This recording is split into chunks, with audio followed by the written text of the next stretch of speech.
Lámpara es tu palabra para mis pasos, luz en mi sendero.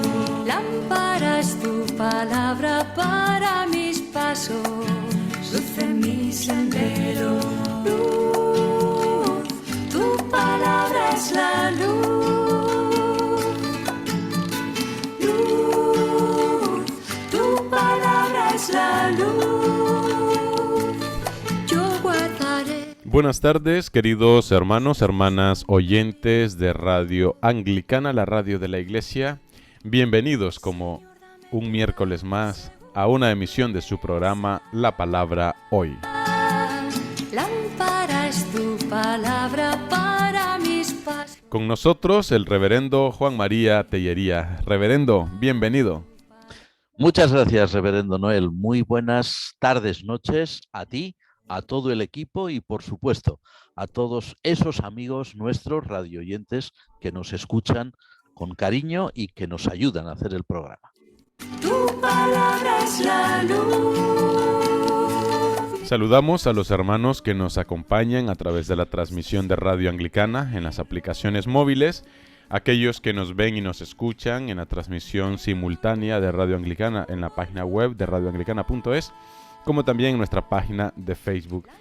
Les recordamos que en el transcurso del programa pueden enviarnos sus comentarios, sus dudas, sus inquietudes, sus aportaciones a este programa a nuestro número de WhatsApp, el 698-680696, y si están fuera de España, anteponiendo el signo positivo, con el número 34 a este mismo número, el 698-680696. Palabra es la luz. Inclino mi corazón. Vamos a iniciar poniéndonos en las manos de Dios. Adelante, reverendo.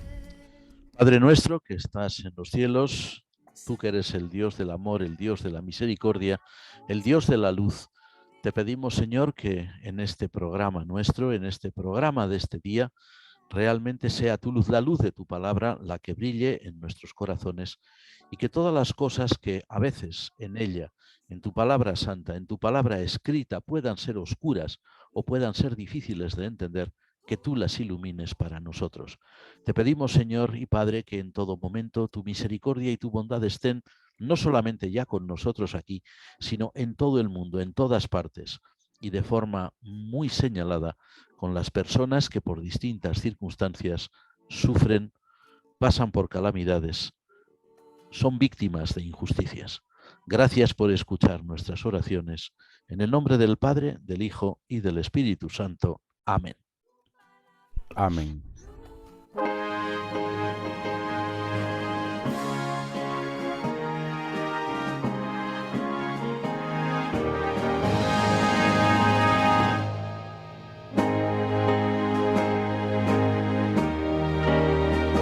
Continuamos con las reflexiones en torno al libro del Levítico, y en esta ocasión el tema que nos ocupa es el Levítico, un escrito de escasa narrativa y siempre trágica.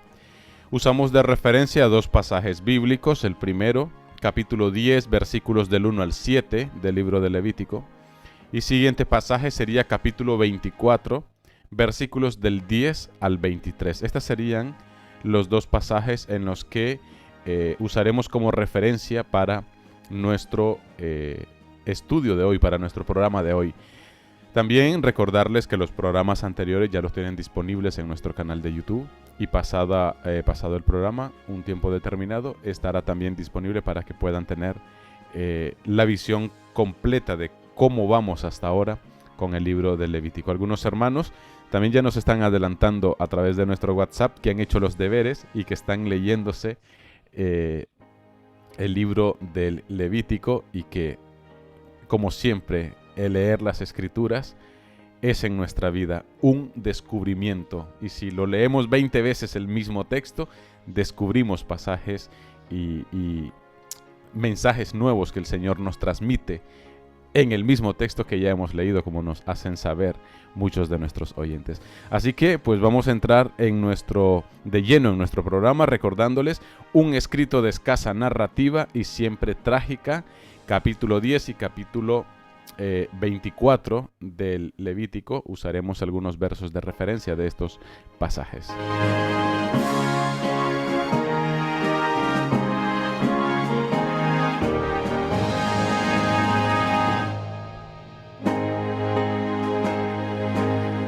Al escuchar el tema, como también nos lo hacen saber, es un poco chocante la temática para este día, Juan Mari, ya que decimos de que tiene escasa narrativa y lo poco que puede haber siempre es trágico. ¿Existen relatos o historias en este libro? Pues mira, realmente existen, sí, pero son muy, muy pocos. De hecho, solamente hay dos partes del Levítico que podemos decir que son relatos, que son historias, que son narraciones. Así como hay libros del Antiguo y del Nuevo Testamento que entendemos claramente que son narrativos, como por ejemplo el Génesis, como una parte del Éxodo, ¿verdad? O partes del libro de los Números, los Evangelios son pura narrativa, por ejemplo, el libro de los Hechos. Pues sin embargo hay otros libros que no son en absoluto narrativos y uno de ellos es el Levítico y curiosamente es tan poco narrativo que únicamente contiene dos episodios que además, como se indica en el título que tú has leído, pues que son episodios que nos dejan muy mal sabor de boca. Mira, el primero de ellos, el que has mencionado en Levítico 10, el capítulo 10, pues ahí se cuenta una historia muy triste, tal como nosotros la leemos hoy, que es dos hijos del sumo sacerdote Aarón, hermano de Moisés, por lo tanto, dos sobrinos de Moisés, uno de ellos se llama Nadab, el otro de ellos se llama Abiú, y mueren de una forma trágica.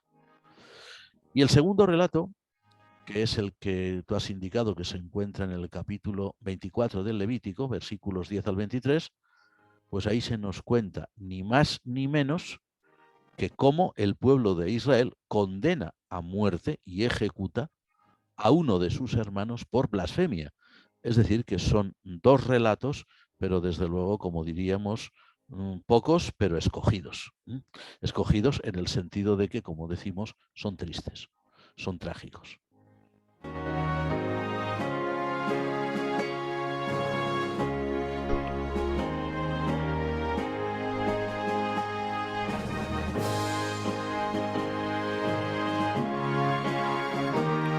Tenemos una pregunta casi doble, Juan Mari. ¿Por qué solamente existen estas dos historias en este libro? Y la otra es, ¿qué relevancia tenían estas historias para que fuesen incluidos en este escrito? Casi Muy se parecen buena. las preguntas. Sí, pero son dos bien definidas y desde luego, y muy, muy, muy agradecidos porque se formulen.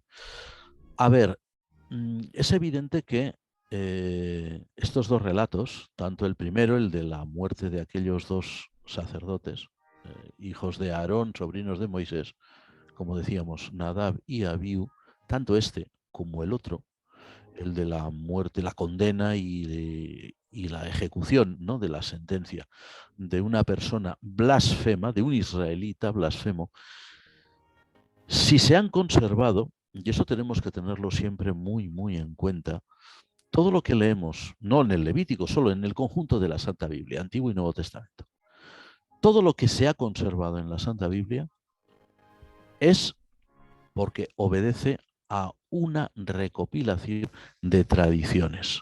Unas tradiciones muy antiguas que los escritores de la Biblia, los agiógrafos, habían recogido, sin duda, pues por tradición oral, evidentemente, porque eran historias que pasaban de padres a hijos, o porque quizás habían encontrado algún documento escrito donde se narraban.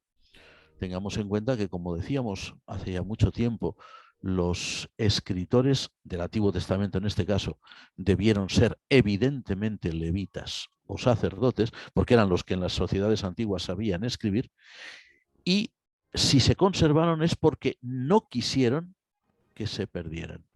Entonces las incluyeron, por ejemplo, la de la historia de la muerte de Nadab y Abiú, o la otra, la de la muerte del blasfemo, las incluyeron porque no deseaban que se perdieran, porque eran historias que habían convivido con el desarrollo del pueblo de Israel y lo consideraban como una parte de su herencia, no ya solo religiosa, sino también nacional, teniendo en cuenta que en Israel, como en otros muchos pueblos antiguos, la religión formaba parte de la cultura y de la vida nacional. No debían perderse esas historias.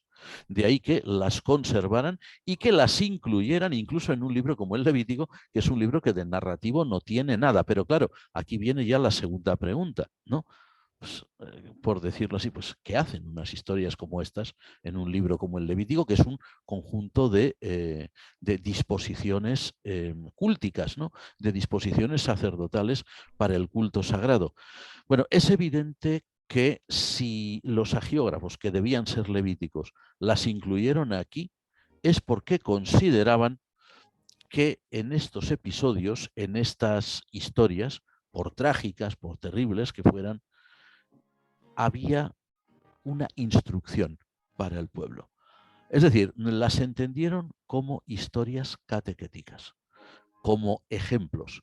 Las entendieron evidentemente como narraciones instructivas, y lógicamente las colocaron ahí porque ellos sabían que cuando se leyera el libro del Levítico, cuando los sacerdotes, los levitas, leyeran este libro para formarse, encontrarían estas historias y dirían, ah, mira lo que pasó en tal momento, mira lo que le pasó a este, o mira lo que les pasó a aquellos. Cuidado. La finalidad era evidentemente catequética, pero tenemos que tener en cuenta, como decíamos, son historias que están ahí, no porque a alguien se les ocurriera decir, vamos a inventarnos algo, no, sino porque ya venían de muy antiguo. Había tradiciones muy antiguas que las habían hecho perdurar, que las habían ido pasando de padres a hijos, de generación en generación, hasta que cuando se escribe ya el conjunto del Pentateuco, el conjunto de la Torá, de la ley, esto no se debe perder y esto lo incluimos aquí.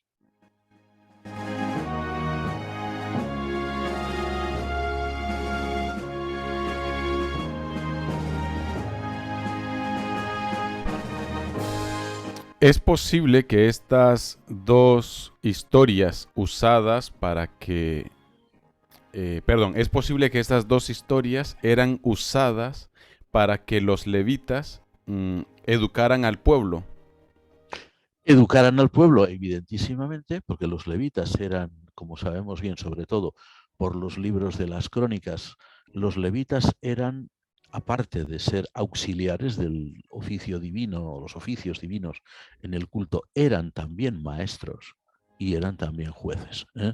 Es decir, tenían como finalidad educar al pueblo, pero también, cuidado, educarse a sí mismos. Es decir, pensemos que los levitas eran una tribu en Israel, una tribu dispersa, pero una tribu.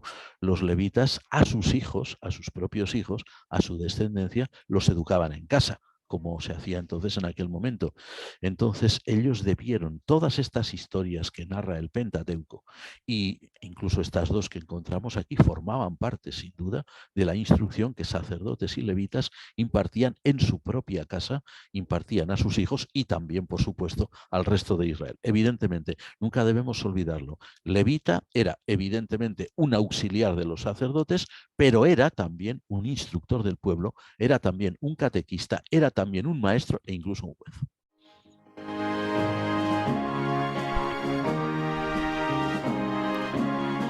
Vamos a hacer una pequeña pausa e intentaremos solucionar un fallo de sonido que estamos experimentando. Solo te recomendaría bajar el pinganillo un poquito más a la altura de la barbilla. Perfecto, y solucionamos aquí algo. Permíteme. Y si puedes comprobar que esté bien conectado en el ordenador.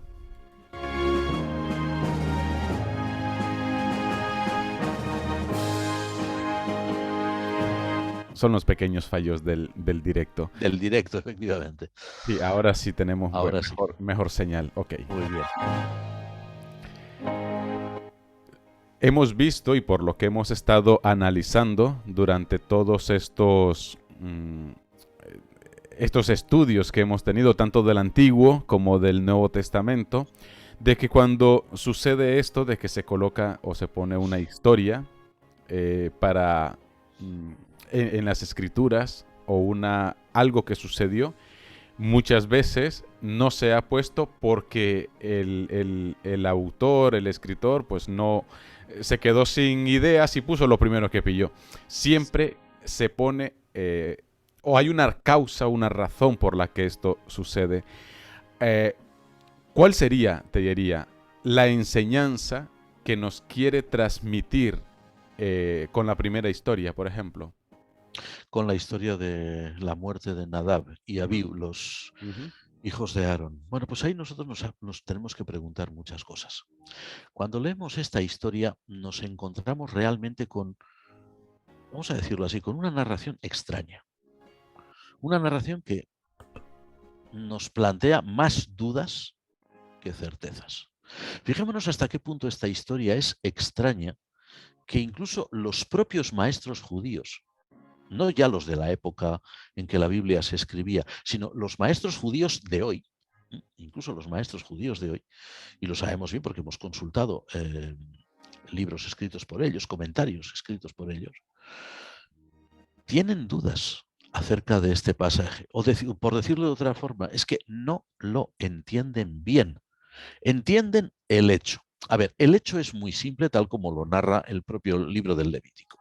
Dice, Nadab y Abiú, hijos de Aarón, encienden un fuego extraño. Fuego extraño quiere decir un fuego que Dios no les había pedido.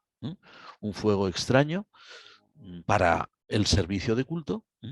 Ya sabemos que en el antiguo santuario, como luego en el templo de Salomón y el templo restaurado, pues se encendía un fuego, en fin, todavía una serie de cosas. Bueno, pues estos hicieron una cosa extraordinaria. Se les ocurrió a los dos hermanos encender un fuego y presentarse delante de Dios para ofrecerle aquella ofrenda. Pero automáticamente dice que sale de la presencia de Dios un fuego y los fulmina. A ver, la historia es simple, muy simple. Dos personas encienden un fuego, entran en el santuario y automáticamente quedan fulminados. La historia es tan sumamente sencilla que no presenta ningún problema en su narración. Ahora, el problema es ¿por qué ocurre eso? ¿O qué explicación da el propio texto? Pues realmente, Noel, fíjate que el problema es que no parece haber una explicación. O sea, cuando nosotros leemos hoy el texto tal como nos ha llegado, claro, nosotros no sabemos si en la tradición antigua, la tradición de la cual los autores sagrados, los agiógrafos, extrajeron estas palabras, a lo mejor lo que encontramos aquí es un resumen muy resumido. A lo mejor la tradición antigua, el relato antiguo estaba lleno de detalles y se pusieron esto, se pusieron lo otro, hicieron tal. El relato tal como lo leemos hoy en el libro del Levítico es muy escueto. Normalmente los relatos bíblicos son muy escuetos, a veces parecen telegráficos, ¿no? Parece como si se dejaran la mitad en el tintero. A ver, la cuestión es que no entendemos bien qué ocurre ahí, ¿no? Lo único que se dice ahí es, ofrecieron delante del Señor, delante de Jehová, dice la versión protestante Reina Valera, o delante de Yahvé, dicen otras versiones, o del Señor, dicen otras versiones, un fuego extraño. Es decir, un Dios que, o sea, un rito, una ofrenda que Dios no había pedido. Claro, ahí podríamos decir, se debe, la primera moraleja que se puede deducir es, cuidado con lo que ofrecemos a Dios.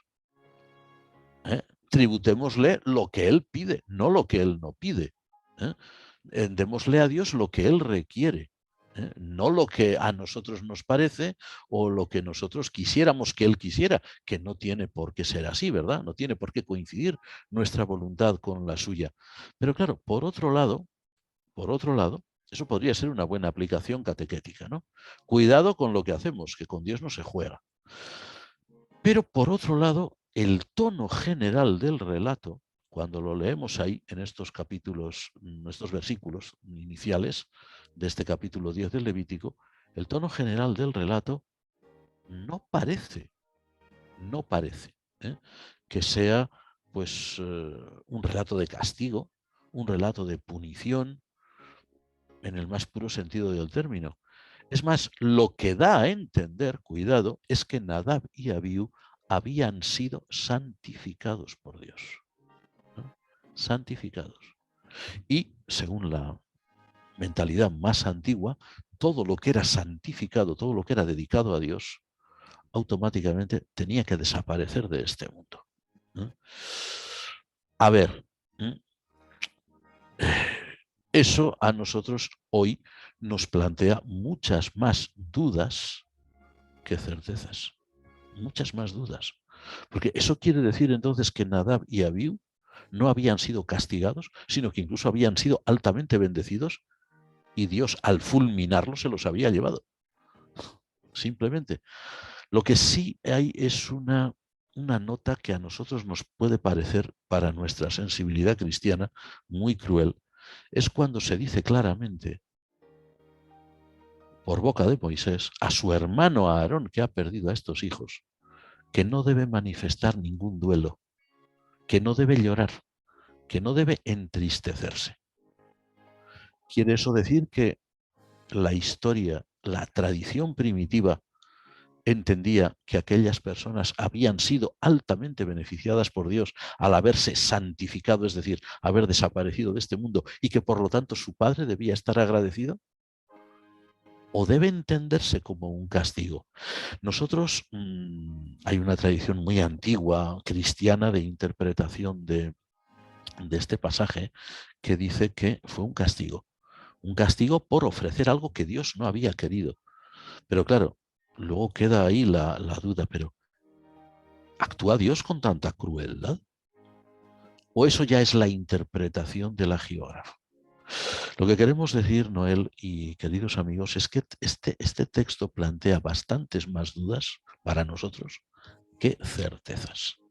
El tono general daría, leído tal como aparece ahí literalmente, daría la impresión de que Nadab y Abiú son bendecidos por Dios, santificados, es decir, son para Él, y como son para Él ya no pueden estar en este mundo. Pero por otro lado, es inevitable pensar que cuando este texto los escribas, los hagiógrafos lo ponen por escrito, quizás la idea es cuidado. No se puede jugar con Dios. Lo que Dios no te pide, no se lo des. Ahí lo único que podemos decir, y con toda humildad, es no tenemos ni idea de lo que este texto podía significar en un primer momento.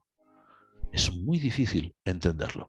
Si alguien alguna vez nos dice, eso es un ejemplo de bendición, tengo que deciros que yo he leído en alguna obra, en algún historiador judío, que dice que eso es un ejemplo de bendición, que Dios bendijo a Nadab y Abiú. Claro, lo que pasa es que hoy nosotros pensamos, y Dios bendice llevándose así a la gente, fulminándola como si fuera, yo qué sé, un rayo que cae del cielo. Bueno, quizás en la mentalidad de los antiguos, ¿no? O quizás, como dicen algunos racionalistas, no, esto es una reflexión posterior de que a lo mejor que murieron fulminados por algo y lo explicaron de esta manera. Bien, es posible, pero cuando esto se escribe, cuando los hagiógrafos lo incluyen en el Levítico, ellos ya tienen una idea, quieren vehicular una idea teológica. Entonces, ¿la idea cuál es? ¿Han sido bendecidos o han sido castigados? Ahí cada cual tendrá que decidir lo que piensa. Sinceramente, no entendemos bien lo que quiere decir. Totalmente. Y esto me recuerda, Tellería, a otros pasajes de la Escritura en la que sucedía algo similar, pero como un castigo. Sí. Aquellos soldados, por ejemplo, que querían cargar el arca de la alianza y que también fueron fulminados por hacer algo que no les competía. Es que tiene mucha similitud y entonces puede generar, no confusión, pero sí, algo parecido. Sí. Sin embargo, ahí tenemos otros relatos, fíjate. Por ejemplo, estoy pensando ahora en alguno del libro primero de Samuel, en el que los filisteos, que no eran israelitas y que eran paganos y además enemigos de Israel, cuando capturan el arca de la alianza después de derrotar a los israelitas, la tocan con sus propias manos, la cargan, se la llevan y no les ocurre absolutamente nada. Sin embargo, cuando la devuelven a Israel, hay un pasaje muy, muy curioso que dice que los israelitas se alegran mucho cuando ven que un carro tirado por dos vacas, ¿no? Dos vacas que iban mugiendo, llegan al territorio de Israel, descargan el arca, quieren abrirla para ver lo que hay dentro y mueren. La Biblia está llena de relatos terriblemente sorprendentes para nosotros, ¿no? Pero como son relatos muy antiguos, de un mundo muy antiguo, narrados a la manera antigua, se nos escapa muchas veces lo que probablemente quería significar. Podemos hacer aplicaciones nosotros, incluso aplicaciones para el púlpito, lo cual está muy bien, pero cuidado, nunca cometamos el error de pontificar acerca de cosas que realmente por el tiempo, por la distancia cultural, por la distancia religiosa se nos escapan.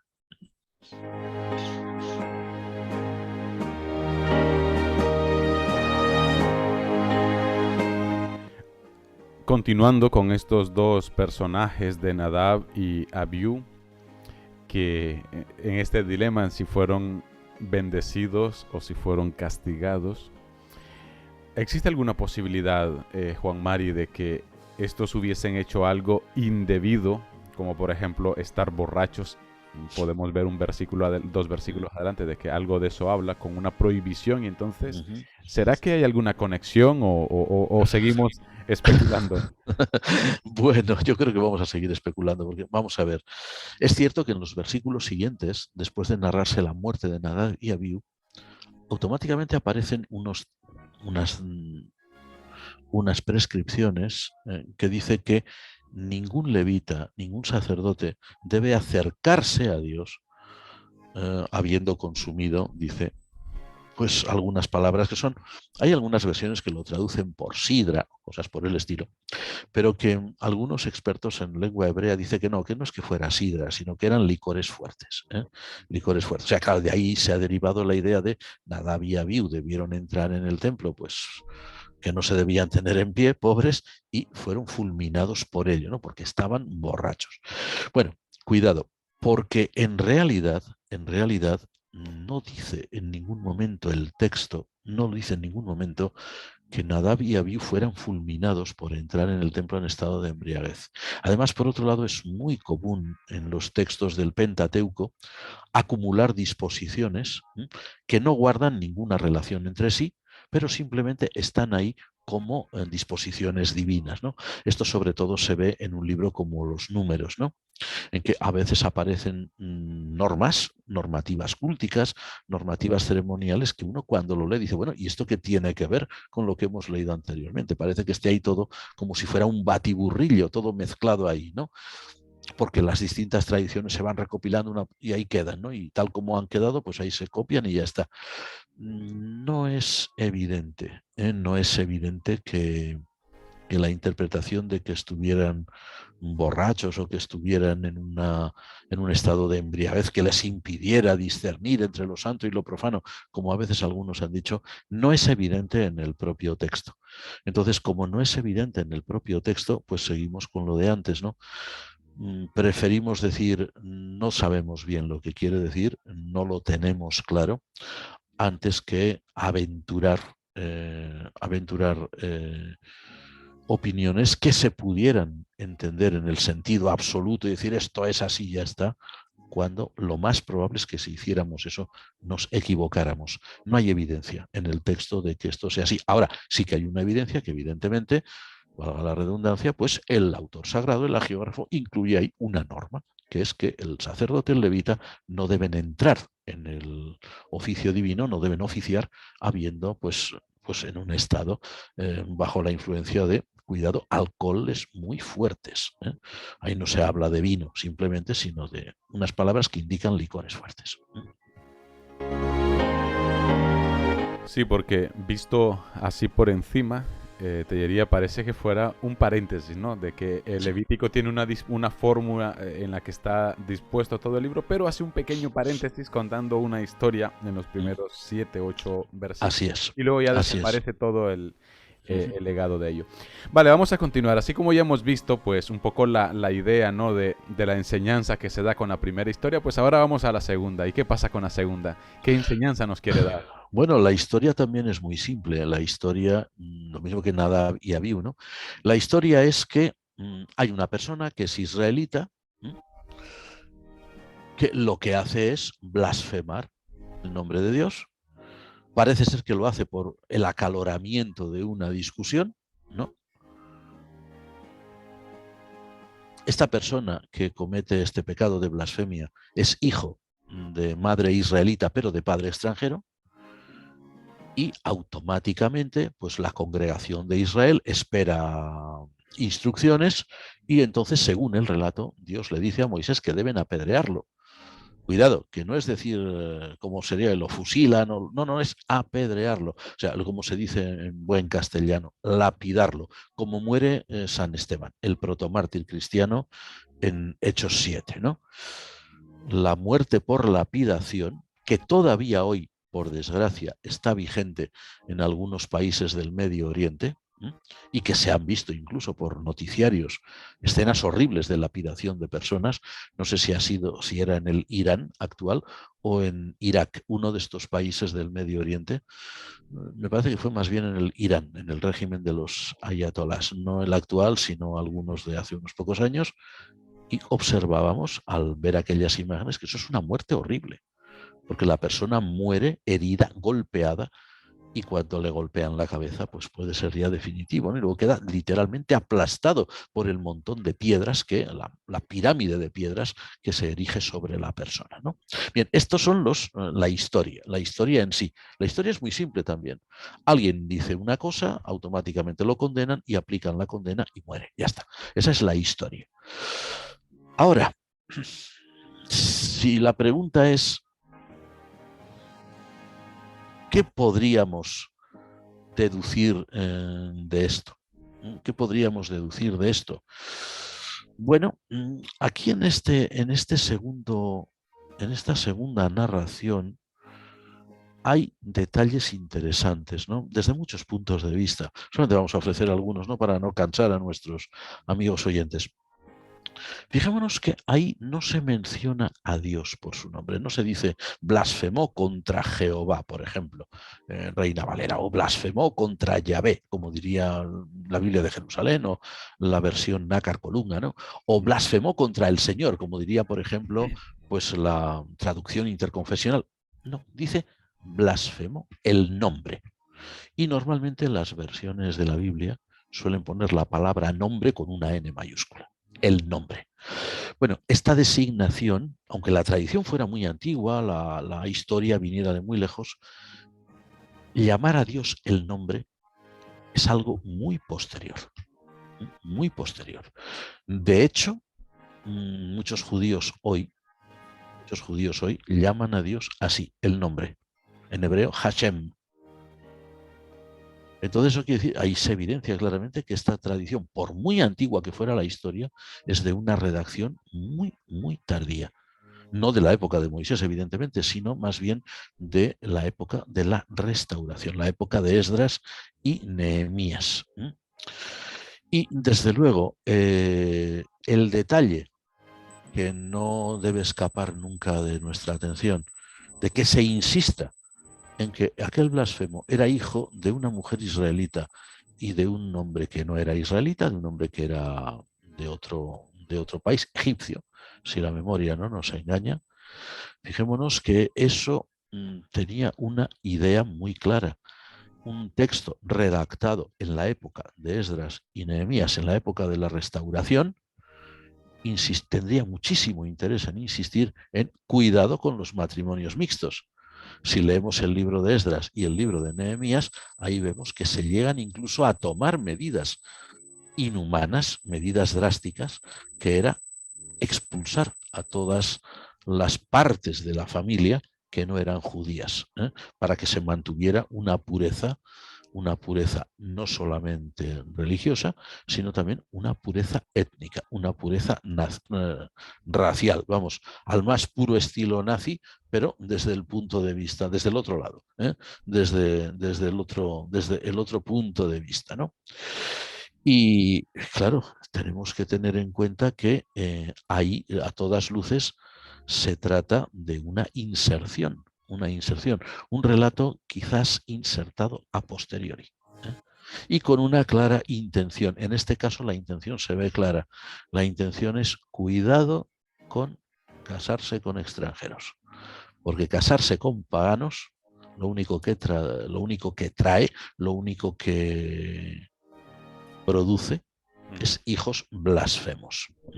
O sea, la intención estaba clarísima en este caso de decir, israelitas, ni se os ocurra mezclaros con extranjeros. Mirad lo que ocurre. En este caso se ve con toda claridad.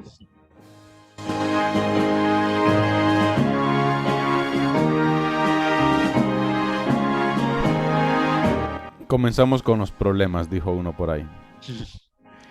Si Dios ama, ya sea como Hashem, Yahvé, Adonai, Elohim, etc., ama, ¿por qué es el mismo que pide su lapidación? Ahí está. Ese es el gran problema. Ese es el gran problema y quien lo dice tiene muchísima razón. Vamos a ver, tenemos O también podía haber pasado como anterior, ¿no? Un rayo y adiós. Ya es muy buena, sí.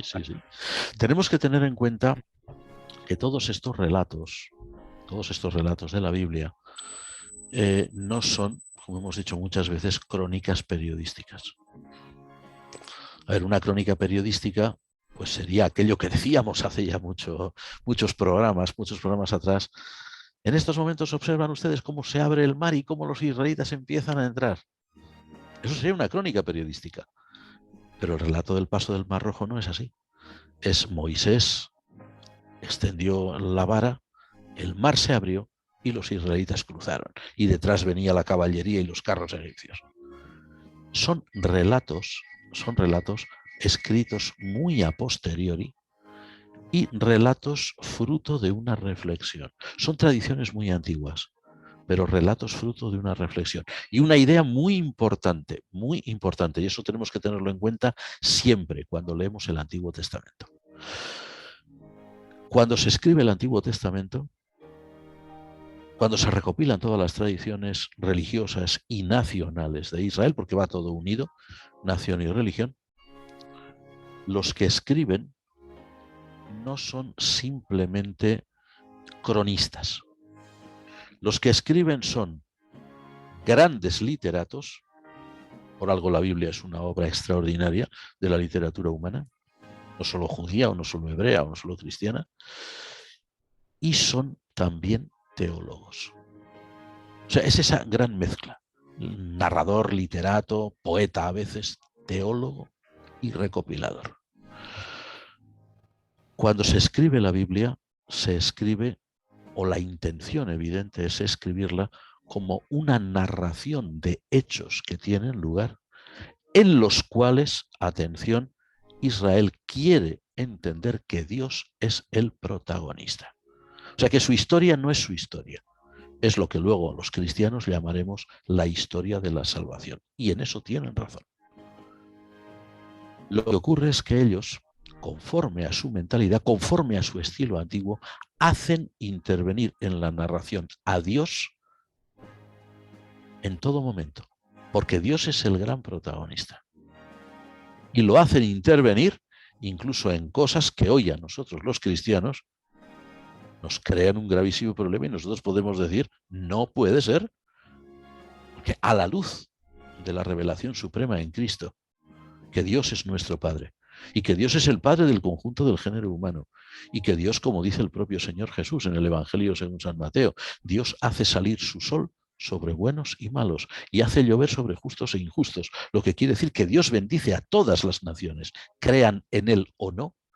Lógicamente, este tipo de relatos que tienen, no neguemos que en español eso se llama barbarie, ¿no?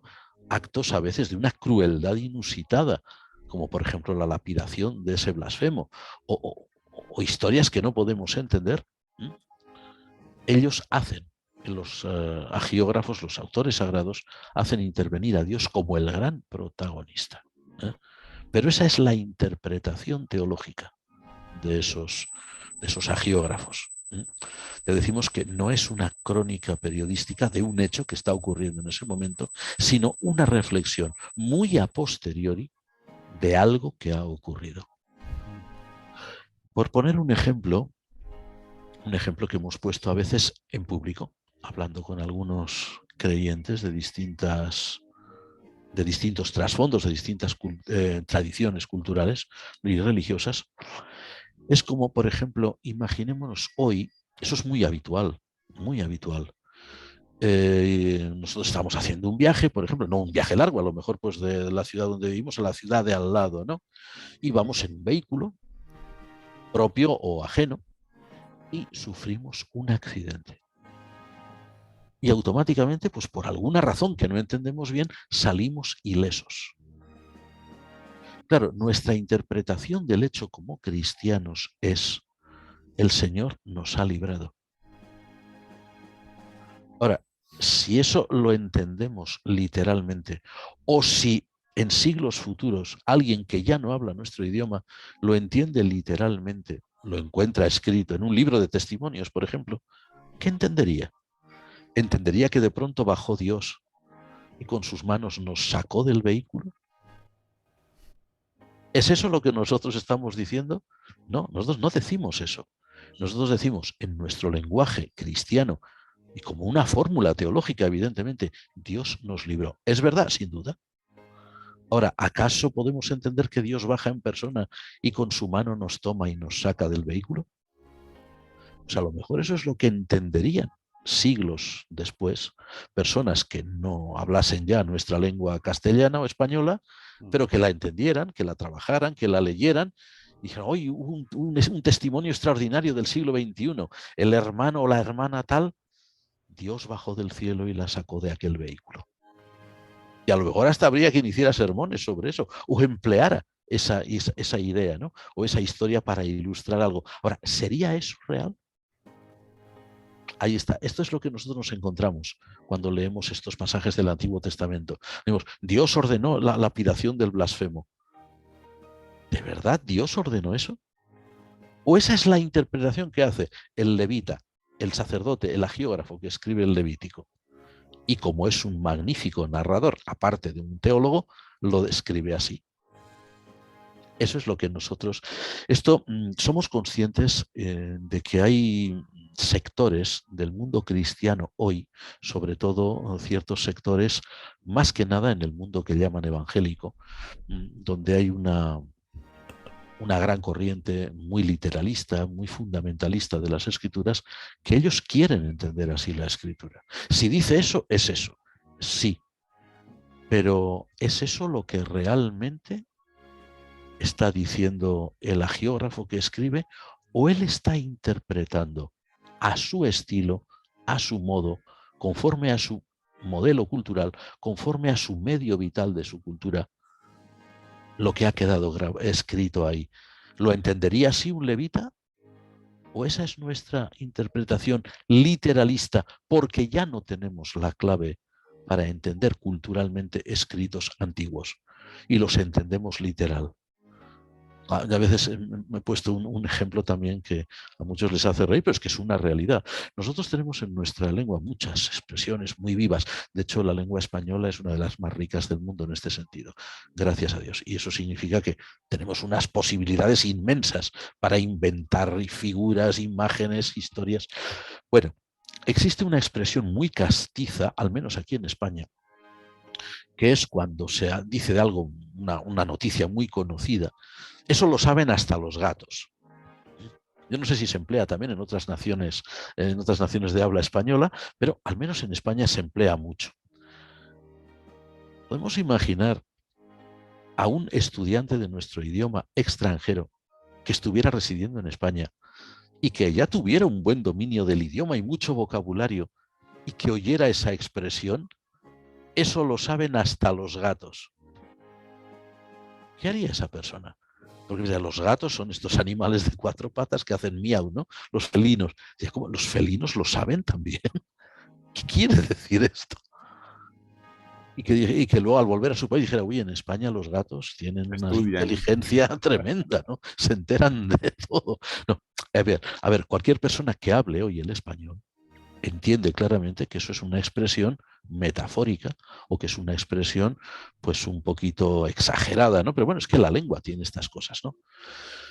Todo el mundo entiende que los gatos no saben nada de esto, pero la expresión se entiende. Cuando los hagiógrafos de la Biblia hacen intervenir a Dios como el personaje principal de un relato y ponen en su boca, en sus labios, ciertas palabras, ¿lo hacen para decirnos y eso sucedió exactamente así? ¿O lo que quieren decir es simplemente que nada de lo que acontece en Israel pasa desapercibido a los ojos de Dios y que a pesar de todo, y a pesar de los errores, y a pesar de los graves pecados de Israel, Dios está siempre ahí? Cuando leamos una historia como esta u otras del Antiguo Testamento, tengámoslo en cuenta. Los agiógrafos no son periodistas, los agiógrafos son grandes maestros del idioma, de su idioma, pero también son teólogos. Y lo que quieren vehicular es una idea teológica, no tanto un hecho histórico o un hecho concreto que hubiera sucedido. Y además tengamos en cuenta también que a la luz de la revelación suprema de Dios, que es así que la tenemos en la Biblia, en el Nuevo Testamento, en la persona y la obra de nuestro Señor Jesucristo, sabemos que Dios nunca haría una cosa así, ¿no? O como por ejemplo eso de ve y extermina a todo ese pueblo y que tu ojo no perdone ni a los niños de pecho. Esas palabras nosotros las imaginamos en un oráculo de un Dios pagano, de un Dios sediento de sangre, pero no en el Señor creador del mundo, Padre de Cristo y Padre nuestro. Pero los agiógrafos se expresaban conforme a los patrones culturales de su época. Y eso tenemos que entenderlo así. Por eso, y para no alargar ya más, por eso la lectura de la Biblia es apasionante, incluso en aquello que no podemos entender. Porque hay por detrás todo un mundo, una riqueza cultural, una riqueza teológica que se nos escapa de las manos. Serían sagrados los gatos, como en el antiguo egipcio, nos escribe una oyente, si lo supieran todo. Vamos a acelerar, Tellería, vamos a intentar unir dos preguntas, porque tenemos muy poco tiempo y tenemos aún unas cuantas preguntas que sacar. Sería, ¿por qué se hace énfasis en la muerte como solución? Matamos al blasfemo y muerto el perro se acabó la rabia, como decían. Eso por un lado. Y luego la otra es que estas interpretaciones antiguas, al ser usadas literalmente en nuestros contextos, podríamos decir que es como tomarse la ley con nuestras propias manos, olvidándonos de Dios. Muy bien, muy bien, muy bien. Dos preguntas muy interesantes. La primera, muy rápido. Todo aquello que crea anomalía, todo aquello que crea, recordemos, impureza ritual, peligro, es un peligro para toda la comunidad, se entiende en el mundo antiguo. La única solución es eliminar el peligro. O sea, no es muerto el perro, se acabó la rabia, sino decir, cuidado que está nuestra propia vida en juego. Entonces, si esta persona que es blasfema o que es impura o lo que sea, permanece aquí, toda la congregación va a perecer. Entonces es una cuestión de supervivencia, ¿no? Entendida pues de una forma muy primitiva y llevada al extremo. O tú o nosotros. Lógicamente te vas tú que eres el culpable. En segundo lugar, la segunda pregunta, bueno, pues también tiene, por supuesto, su gran importancia, ¿verdad? Y tiene su gran importancia por una razón. Por una razón. Tal como nos la ha formulado, bueno, la ha formulado esta amiga nuestra, este amigo nuestro, ¿verdad? Pero tal como nos la ha dicho Noel, realmente, nosotros estamos llamados a aprender de lo que la Sagrada Escritura nos transmite. Y estamos llamados a aprender, pero haciendo un grandísimo esfuerzo mental que tenemos que hacer todos, no solamente para quedarnos con lo que aparece ahí, con la, digamos, la envoltura, ¿no? Imaginémonos que sin ser irreverentes, que la Santa Biblia es como una alcachofa. Y hay que ir quitando hoja tras hoja ese envoltorio cultural para poder llegar al meollo, al núcleo, al corazón donde está el verdadero sabor. Cuando leemos este tipo de relatos, todo el Antiguo Testamento en general, e incluso a veces el Nuevo, porque el Nuevo también ya tiene sus 20 siglos, son muchos años, es mucho tiempo. Pasa que está más cerca de nosotros. También porque está escrito en griego, que es una lengua de la gran familia indoeuropea, una de nuestras lenguas, no la madre, pero digamos una de las tías. La madre es el latín, en el caso nuestro, ¿no? El Antiguo Testamento está escrito en una lengua semítica antigua, está escrito pues, en unas épocas que están lejísimos para nosotros. Cuando nosotros nos acercamos a estos textos, tenemos que tener en cuenta que hay un abismo cultural. Y por esta razón nunca dejaremos de insistir en la importancia de leer la Biblia intentando ponernos en las sandalias de los que vivieron aquello y de los que la escribieron, no con nuestros zapatos occidentales que nos pueden engañar. Y de ahí que, como muy bien se ha preguntado, una lectura literalista de estas historias que son tan sumamente extrañas para nosotros, eso puede. Bueno, no puede, no, es de hecho perjudicial. Todos nosotros, ustedes, nosotros conocemos a personas que forman parte de sectas fundamentalistas que toman la Sagrada Escritura al pie de la letra, en lo que conviene a sus líderes, evidentemente, y que a veces imponen en sus congregaciones o imponen en sus familias denominacionales auténticas tiranías.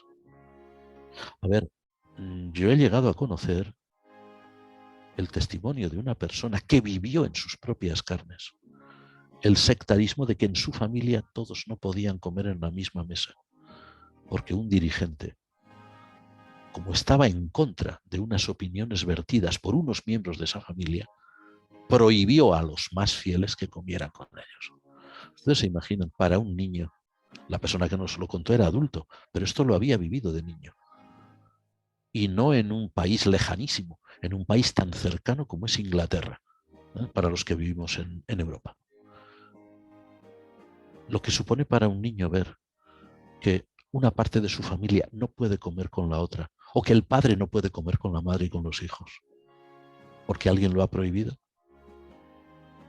el daño que se hace es incalculable. E incluso no hay que extrañarse si alguna vez alguien denuncia a las autoridades este tipo de agresión que se ejecuta sobre las familias y sobre todo sobre los más pequeños, que pueden quedar traumatizados para siempre.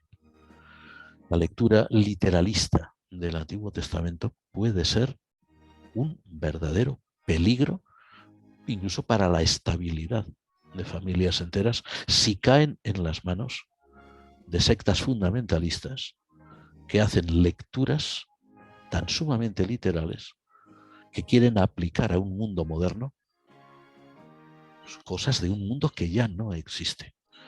Dios no nos ha dado la Biblia como un látigo ni como un castigo, nos la ha dado como una bendición. Personalmente yo soy uno de los convencidos, pero convencidísimos, por mi propia experiencia vital, no ya como clérigo, sino como creyente, de que la Biblia es una bendición.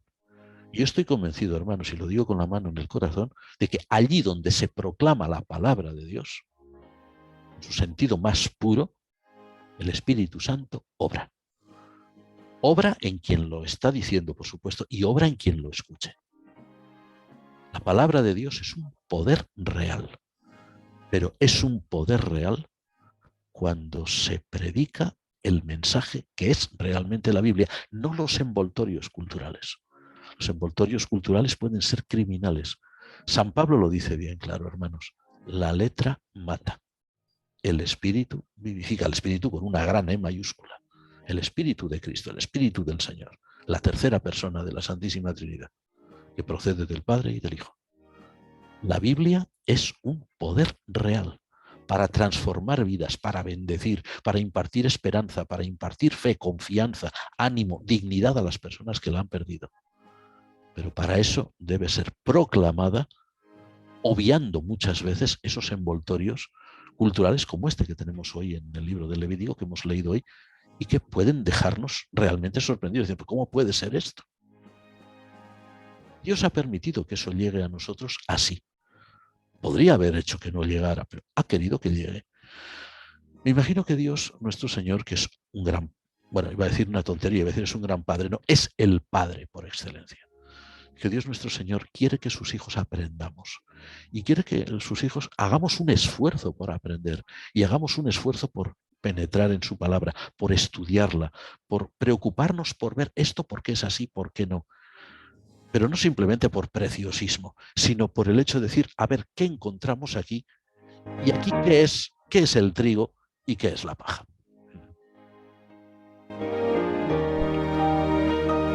La última pregunta, Tallería, en un minuto.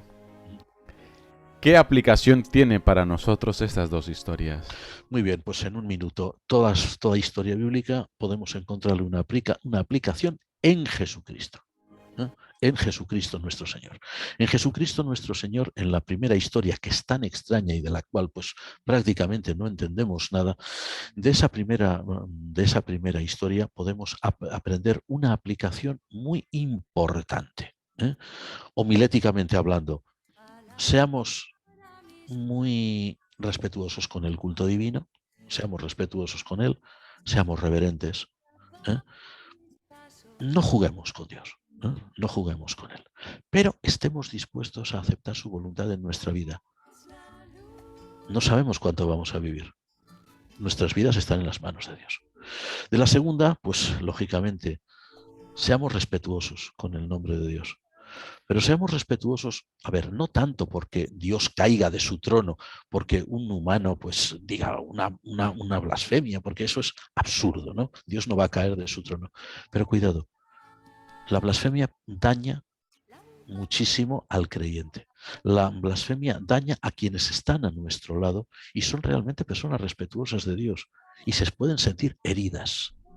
No hagamos daño a nadie. Procuremos siempre ser respetuosos con las creencias, no ya con las nuestras solo, sino también con las de todo el mundo.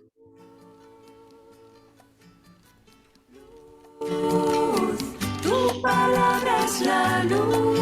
Bueno, pues hemos finalizado nuestro programa, como siempre agradeciendo a nuestros oyentes, agradeciendo también al reverendo Tellería por compartir con nosotros, agradeciendo también a nuestros oyentes que han hecho posible y han enriquecido también este programa con sus aportes, con sus inquietudes, preguntas. Les invitamos dentro de 8 días a esta misma hora aquí en Radio Anglicana para que sigamos reflexionando en torno a este maravilloso libro y difícil también de comprender, este maravilloso libro del Levítico. Nos encontramos dentro de 8 días, si Dios así lo permite. Alabado sea Jesucristo. Amén. Mi corazón a cumplir tus leyes. Firmes adelante, pues desde la fe. Usted está en sintonía de Radio Anglicana, transmitiendo vía internet en www.radioanglicana.es. También puede escucharnos en su dispositivo móvil, descargando nuestra aplicación para Android e iOS. Radio Anglicana, la voz de la Iglesia.